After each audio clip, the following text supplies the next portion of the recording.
Did you know that a single journey can change the course of history for an entire nation? Today, we delve into the leadership of Chief John Ross and the harrowing ordeal known as the Trail of Tears. Welcome to Ancient to Now, where we uncover the untold stories of history. John Ross, born on October 3, 1790 in Turkeytown, Alabama, was of mixed Scottish and Cherokee heritage.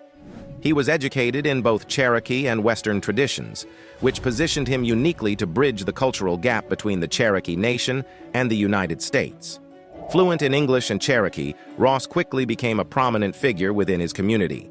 In 1828, at the age of 38, Ross was elected principal chief of the Cherokee Nation. His leadership coincided with a period of significant tension between Native American tribes and the expanding United States.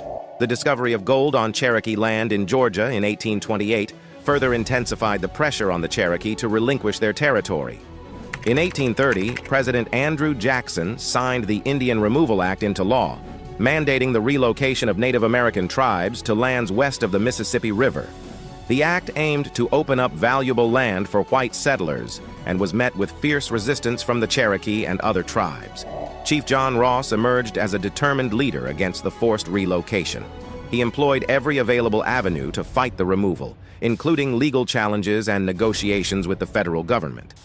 Ross famously took the fight to the U.S. Supreme Court, resulting in the landmark case Worcester versus Georgia. In 1832, the court ruled in favor of the Cherokee, stating that they had the right to self-governance and that Georgia's laws had no authority over them. However, President Jackson ignored the ruling, famously responding, "John Marshall has made his decision. Now let him enforce it." Despite the grave circumstances, Ross maintained a sense of humor. During one negotiation, a U.S. official asked, "Why do you resist when we offer you new lands and prosperity?" Ross replied with a wry smile, "Would you take our land if there were no gold?" The room reportedly fell silent, highlighting the true motivations behind the removal policy. In 1835, a small faction of the Cherokee, without the consent of Chief Ross or the majority of the tribe, signed the Treaty of Nuanced. This treaty ceded all Cherokee land east of the Mississippi River to the United States in exchange for land in present-day Oklahoma and a sum of $5 million. Ross vehemently opposed the treaty, gathering over 15,000 Cherokee signatures in a petition to Congress, urging them to nullify the agreement. Unfortunately, his efforts were in vain, and the treaty was ratified in 1836. By 1838, the U.S. government began forcibly removing the Cherokee from their ancestral lands. Under the supervision of General Winfield Scott, over 16,000 Cherokee were rounded up and placed in makeshift camps before embarking on the grueling journey westward, a journey that would come to be known as the Trail of Tears. The Trail of Tears was a brutal and deadly trek. The Cherokee were forced to travel over 1,000 miles on foot, often without adequate food, shelter, or medical care.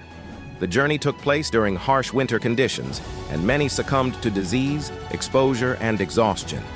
It is estimated that approximately 4,000 Cherokee perished during the relocation, nearly a quarter of the entire population. Chief John Ross led his people through this harrowing ordeal, demonstrating unwavering resilience and determination. He did everything in his power to alleviate the suffering of his people, but the odds were overwhelmingly against them. Despite the immense challenges, Ross's leadership provided a sense of hope and unity for the Cherokee Nation during one of their darkest times. After arriving in what is now Oklahoma, Chief Ross continued to lead the Cherokee Nation. He focused on rebuilding the community, establishing a new government, schools, and infrastructure. Under his guidance, the Cherokee began to recover and adapt to their new environment, preserving their culture and identity despite the immense trauma they had endured. Ross's ability to navigate the political landscape and his dedication to his people's welfare earned him lasting respect and admiration. He served as principal chief until his death in 1866, leaving behind a legacy of resilience, perseverance, and leadership. Even in the darkest times, Ross's wit provided moments of levity. On one occasion, he was asked how the Cherokee were faring during the harsh winter journey. Ross responded, "We're having a bit of a chilly reception." This dark humor helped sustain morale and exemplified his leadership style. Chief John Ross's leadership during the Trail of Tears is a powerful reminder of the resilience and strength of the human spirit. If you enjoyed this journey into the past and want to uncover more hidden stories, make sure to like this video, subscribe to our channel Ancient to Now, and hit that notification bell so you never miss an update. Thanks for watching, and stay curious.